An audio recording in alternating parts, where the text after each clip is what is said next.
7, West Virginia, take me home to 3-9. 1-8. Wow, 3-9. Colorado. You know that song was actually written in Maryland, and it was about Maryland, not West Virginia.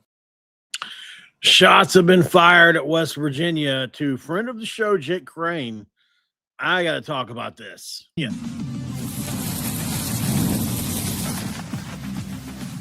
You are Locked On West Virginia, your daily podcast on the West Virginia Mountaineers, part of the Locked On Podcast Network, your team every day.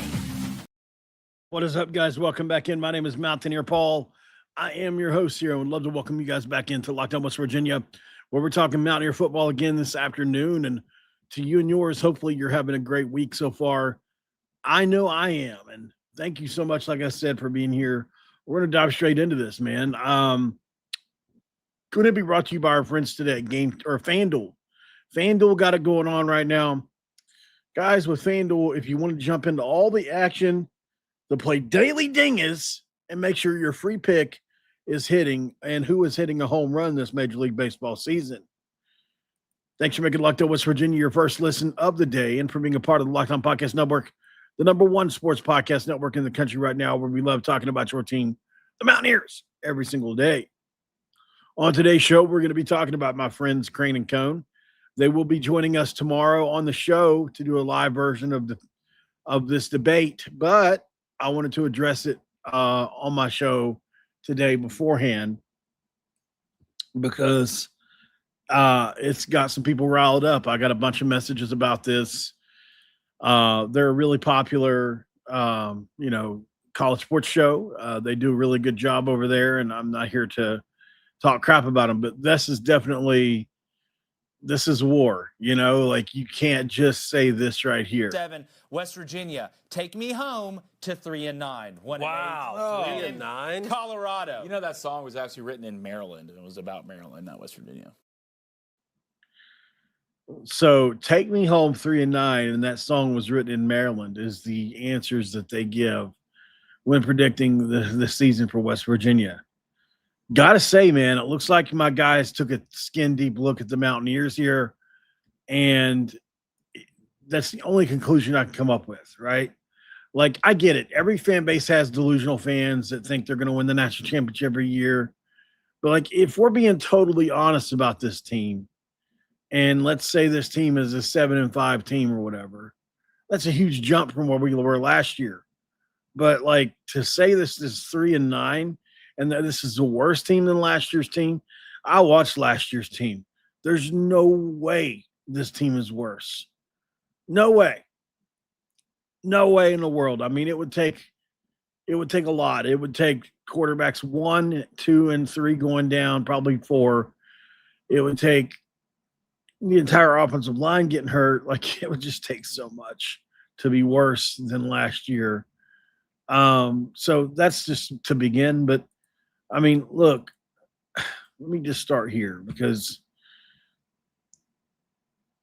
turning it into a joke, I get it. It's the funny thing to do. Take me home 3-9, and it's about Maryland and all that. I mean, were they informed Country Roads was written about West Virginia? I'm not sure. Like, it's one of those things where it's fun to talk about. It's fun to debate about. So we'll have them on to do that tomorrow. But 3-win prediction is football analysis. Like, I may strongly disagree with it, but they're allowed to make it, right? And however you turn country runs into a punchline, that's kind of when I want to step in and have a debate about it, for sure, because West Virginians are very proud about that song and what it represents. And so you made this personal in a not a big deal kind of way, but it's a little personal now.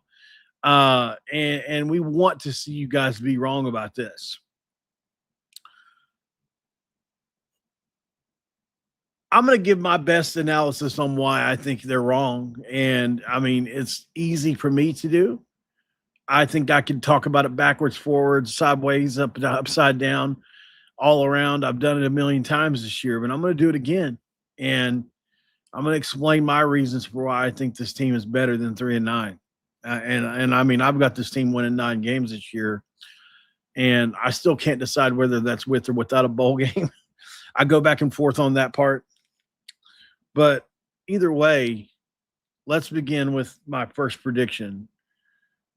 West Virginia is going to be done with 3-9 by week 4. Like by week 4, West Virginia is going to blow this record out of the water and be 4-0. They're going to beat Coastal, they're going to beat UT Martin, they're going to beat Virginia, and they're going to beat Oklahoma State. That's my prediction for West Virginia. They will beat this prediction by week 4. You got West Virginia 1-8 in conference play. They're going to tie that record by week 1 of the college football season. They're going to be 1-0 after. Actually, might as well just go to the next week. They'll break that the next week against Iowa State. So by week 5, this prediction will be totally destroyed. That's my opinion here. And that means West Virginia, they believe West Virginia is going to have one win. And one win over Big 12 and one win fewer than they won all year last year, even though Rich Rod now has a more closely aligned roster with his system, a dynamic quarterback option at quarterback 1, and a very solid number 2 option that's a power 4 starter above average, in my opinion. One of the most established running backs in the entire country in Cam Cook. One of the most talented stables of running backs in the Big 12 with Amari Latimer, Christopher Talley, Martavius Boswell, and those guys behind him. A top 20 caliber transfer class, a top 20 recruiting class. You know, like one of our, maybe in our best high school class in modern history. Rick Trickett is back coaching the O-line. There's more size and speed defensively, according to Zach Alley and Rich Rod. And you got 7 home games at Milan Puskar Stadium. In an entire year of culture building, it's also going to be still within the program with people that have returned and that are also sticking around. So can West Virginia finish 3-9? Technically, yeah, they could. I mean, the math works, but will they finish 3-9? Hell no. I don't think they will. But if you're making that prediction, I need more than take me home 3-9. Like, I need somebody to explain to me where 9 losses are going to come from and why.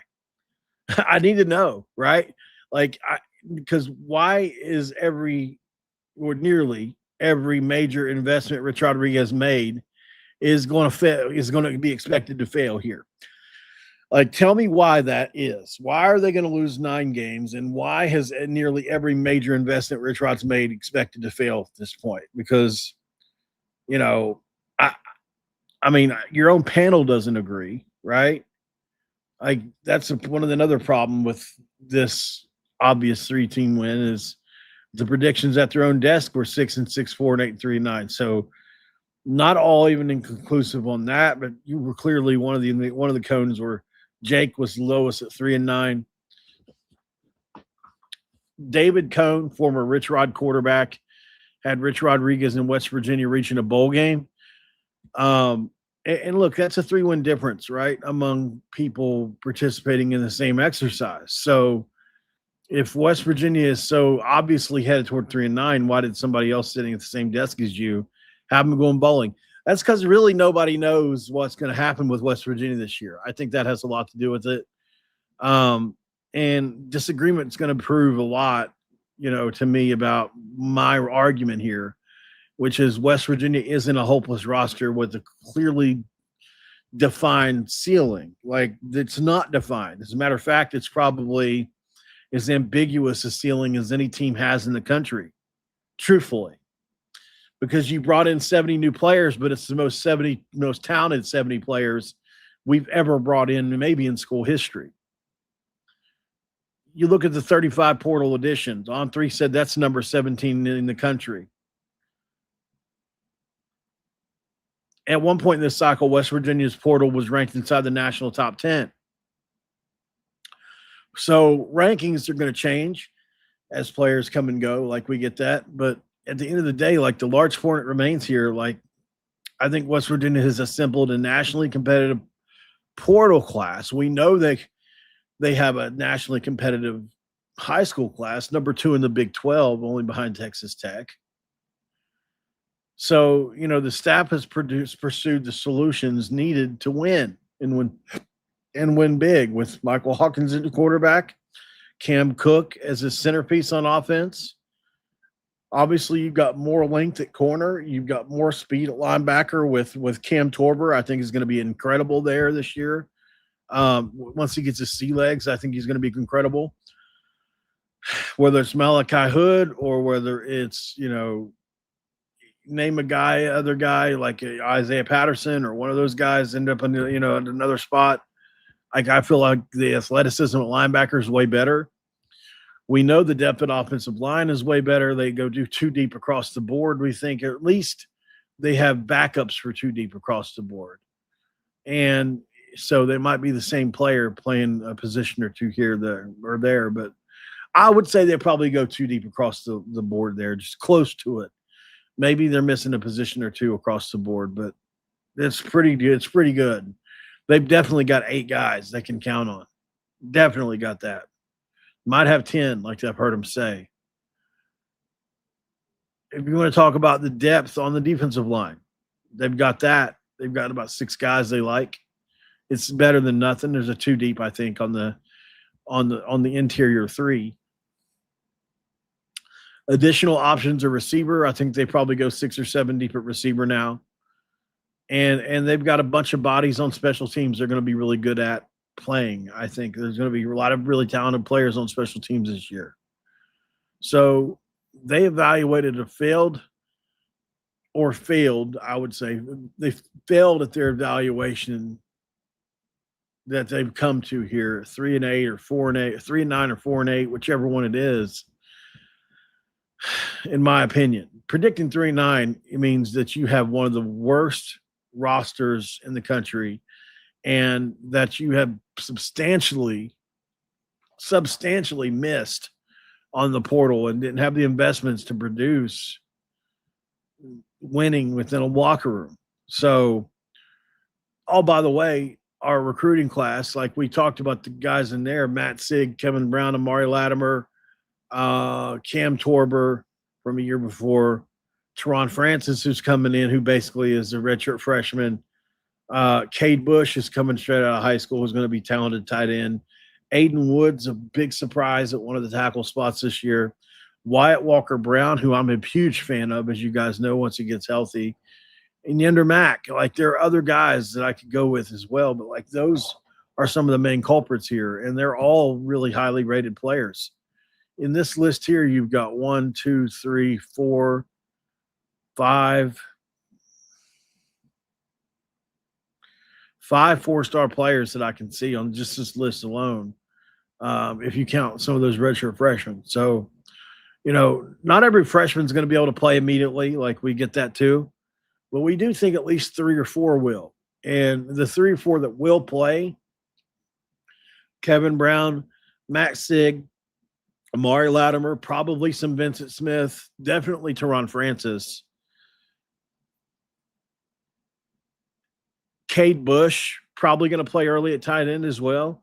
Like, this isn't recruiting success that might matter 3 years from now. Like, they have to make it work now because of the way things are in the portal. Parts of this class is going to help West Virginia win immediately.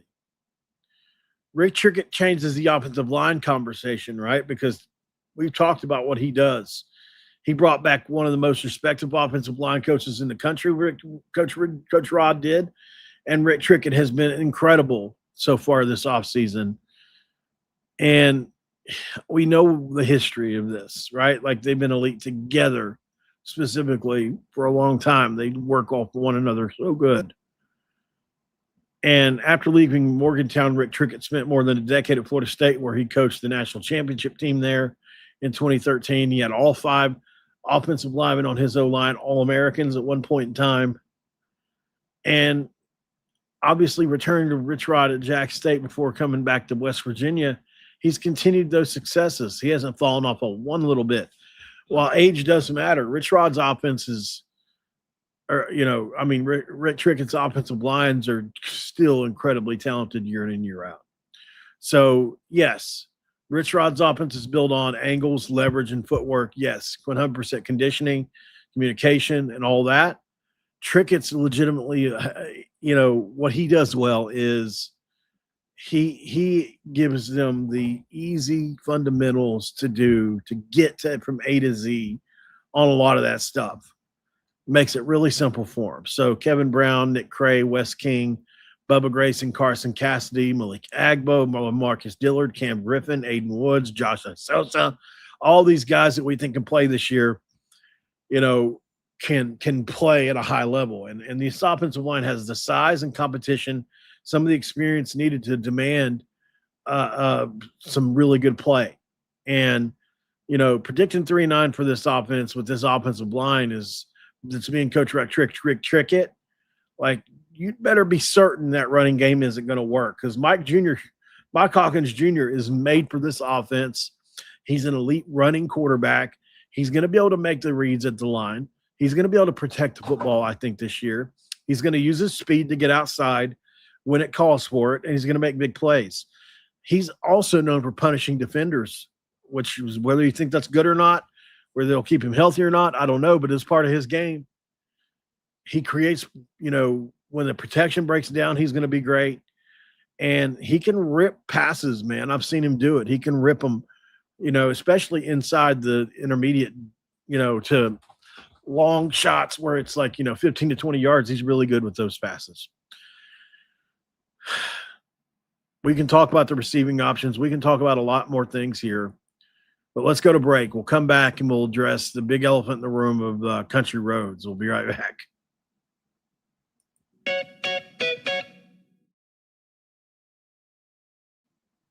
Of course, our friends today brought to you by our friends at Indeed. Indeed got it going on right now. And, I'm a big fan of Indeed. I know a lot of you guys are as well. They do one heck of a job and continue to be one of the leaders when it comes to their line of work in the country. And that's good because I enjoy, everything they do. I mean, they've got literally everything you could possibly need when it comes to hiring people. And workplace chaos comes around. It's going to hit you, and then you're going to need to make the right hire. Indeed Sponsored Jobs is going to help connect employers with candidates who matter with specific needs like skills, certifications, even education and location. So less time gets spent on searching and more time gets spent on finding the right hire. Well, that's where people like you and us can find quality hires on Indeed right now, because in the minute I've been talking to you, companies like yours have made 27 hires on Indeed, according to Indeed data worldwide.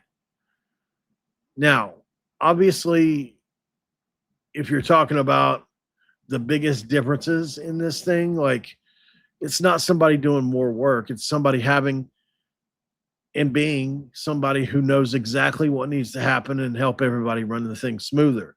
One great addition can have a ripple effect around them, on everyone around them. And when you find someone who brings the right skills, attitude, and experience, it makes the entire group better. That's why finding qualified candidates means so much and matters so much, and why tools like Indeed can kind of make jobs like this easier to find and hire for, and hopefully make the process easier for you. You can spend less time searching and more time actually interviewing candidates who check all your boxes with less stress, less time, and more results. Because when you need the right hire to step through the chaos, that is a job for Indeed Sponsored Jobs. And listeners of this show will get a $75 sponsored job credit. It's going to help get your job the premium status it deserves at Indeed.com/podcast. Just head to Indeed.com/podcast today. Make sure you let them know about us here at Locked On West Virginia by saying you heard about that on this show. Now, Indeed.com/podcast for the terms and conditions apply. Do you need a hire? This is a job for Indeed Sponsored Jobs.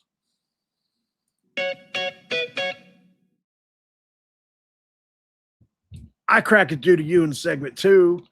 Let's talk a little bit about country roads for a second. For those of you just getting here, let's play the quick clip of what they said so you can get the context here. 7, West Virginia, take me home to 3-9. 1-8. Wow, 3-9. Colorado. You know that song was actually written in Maryland, and it was about Maryland, not West Virginia. Original take. Blaine. No offense to Blaine. I'm looking forward to talking to him tomorrow. I really, truly am. I think that they're great guests to have and all that. They have reasons for why they picked West Virginia. I want to hear them what they are besides all the new players. If you can give me a reason besides that, I would love to hear it. You know, like you can definitely say a bunch of things about this team. You can say that, you know, maybe they haven't recruited well enough over the course of a few years for this team to be really deep and good right now. They haven't retained enough to be, you know, competitive right away. Like things like that, I could listen to and definitely make agreements on to an extent. But in this portal era, West Virginia had as talented as a one-year flip, probably top 5 in the country, really. I mean, when you consider what they had to flip from. So I think they did a great job in recruiting and the portal, and it's going to show up on the field this year. And we'll talk about more of that tomorrow with Jake and Blaine, so stick around for that. But to address the Country Roads comment, just again, I just have a couple pet peeves when it comes to this because it just frustrates me, man. It really does. Like, people use it as a way to get a little dig in on us for no reason, really. Like, you know, there are people that have no ties to schools that hate us, and yet they still do this. I guess it's true. Sort of like trolling, right? They kind of troll West Virginia fans with these statements, and West Virginia fans almost always inevitably got to say something about it. So, you know, is Country Roads actually about Maryland? We can address that, right? Because we know that, first of all, take me home, Country Roads, to 3-9 and 3-9 being, I do believe they were joking.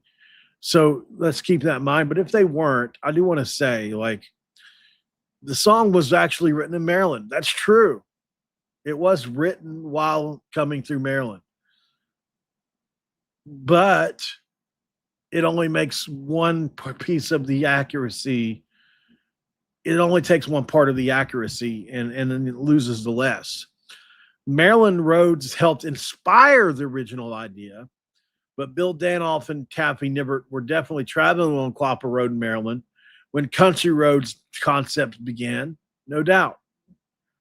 So you can definitely make that argument to an extent that it happened in Maryland, but it just helped inspire the original idea. Like, they were traveling along Clapper Road in Maryland and then came up with this, and Maryland played a role in how the idea began. That doesn't make the completed song about Maryland. And I don't know why people can't get that. The place where an idea enters your mind does not automatically become the subject of the finished song. Like, how hard is that to wrap your mind around? Like, that would almost be like, trying to think of a way to say it. Well, I don't know what a good example of that would be. I was trying to think of one on top of my head, but, you know, just because you come up with something in a certain place doesn't mean that that's what it's about. Like, that's basically what I'm trying to say here. Like, let's say I'm inspired by this pop bottle to make my own kind of pop, right? Let's say I make a Mountain Dew version of something else. Let's say I call it MP or whatever, right? Somebody's going to say, well, you know, MP is actually Mountain Dew, right? Like, no, it's MP. Like, yes, this inspired me to make Mountain Dew, absolutely inspired me to do that, but doesn't mean it's Mountain Dew. It's my new creation based off some inspiration from that thing. Like, it's not very hard to wrap your mind around. The song doesn't say Maryland. It doesn't say Gaithersburg. It doesn't say Montgomery County. It doesn't say Clapper Road. It just says West Virginia, man. Like, It literally describes West Virginia as the place they want to go and be taken to. Maryland may have provided the pavement, like West Virginia is the destination on that pavement. And John Denver performed it at a declaration in Mountaineer Field on September 6th. I got this written down. On September 6th, 1980. So like John Denver and Bill Danoff and Tappy Nibbert performed that during a dedication to the new Mountaineer Field. So it was the first game played at the stadium, Don Nealon's first game as head coach, and it was a sold-out performance at Mountaineer Field, clearly. And the Riders stood in Morgantown and performed the song and played it, and nobody talked about it being from Maryland then, did they? It connected country roads to Mountaineer football forever. So even if it was about another place, it connected it to us. West Virginia football has lived this tradition now for generations, 50 years now, close to it. It's insane that people still come up with this as a dig. And maybe it's because of our reaction that people do, but I mean, after every home win, there's been a lot of those. We've seen country roads arm in arm with each other. That's just what we do. I sometimes think it's out of jealousy. I mean, look what country roads did over the summer, guys. It went so mega viral that they didn't know what to do with it. I got to go a quick one more quick break. We'll come back. We'll put a bow on this one here, right here on Locked On West Virginia. Our friends at FanDuel saying hello, and yes, they do say hello. And there's a reason for that, baseball fans, because if you want to, kind of make a bet, a wager on who you're going to hit a home run with today, FanDuel is going to give you a free chance to call your shot with Daily Dingus. That's right. It's easy to play. Just make sure you pick for who you think will hit a home run. That's all you got to do. Just who do you think is going to do it, right? And when you're right, you're going to receive a profit boost to use on your next chance at extra winnings. Best of all, really what I love more than anything is you can make a free pick every day throughout the Major League Baseball season. That gives you 365 chances or close to it. Not that many because the season's not that long, but let's say 180 chances or something. I don't know how many days it is, but let's say it gives you 100-something chances, right? That's pretty good in a baseball season. So, Daily Dingus is another fun way to stay engaged with everyday's games. Whether you're following your favorite team or keeping an eye on matchups across the league, every game has someone capable of going deep. And now you get a chance to make your own prediction before the first pitch, which is pretty cool. Guys, at the end of the day, there are going to be certain players where every bat feels like something big can happen. Maybe that's exactly why Daily Dingus feels so fun, because you get to back the player you think is ready to go deep that day. Do us a favor. Are you ready to play your game today? Join all the action today at FanDuel.com. That's FanDuel.com to play Daily Dingus and make your free pick on who's hitting that home run today. Play ball, swing for the fences, and use FanDuel today, which is an official sportsbook partner of Major League Baseball.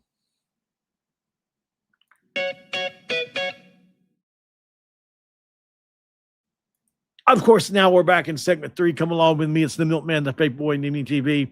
Back with our familiar friends. It's Mountaineer Paul coming around the bend. All right, so appreciate y'all for being here. A lot of different stuff we covered on this one, and hopefully you guys enjoyed it. Clearly, we're going to have Jake and company on tomorrow, and that should be a fun debate. So make sure you're tuned in for that to watch me debate Crain Cone and really go into what their decision-making process looks like. Also, if we can get one of the other co-hosts to come on that played for Rich Rodriguez, maybe that was his brother. I can't remember if it was his brother or the other guy on that show. One of the two besides Jacob played for Rich Rodriguez. Maybe it was Cone. If it was, that's great. If it's not, it's the other guy. I get him confused all the time, but he should have some really good Rich Rod stories. Played at Michigan when Rich Rod was there. We've talked about this privately.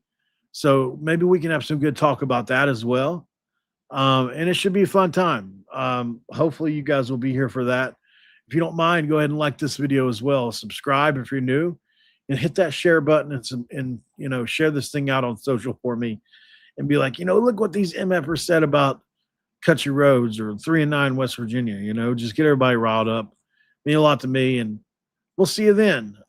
Thanks for making Locked On West Virginia your very first listen of the day, and for being a part of the #1 sports podcast network in the country, Locked On. So we will talk about the Mountaineers every single day as long as you'll have us to. Until then, though, you know what time it is, baby. Speaking of the song itself, don't ever forget to cue those country roads.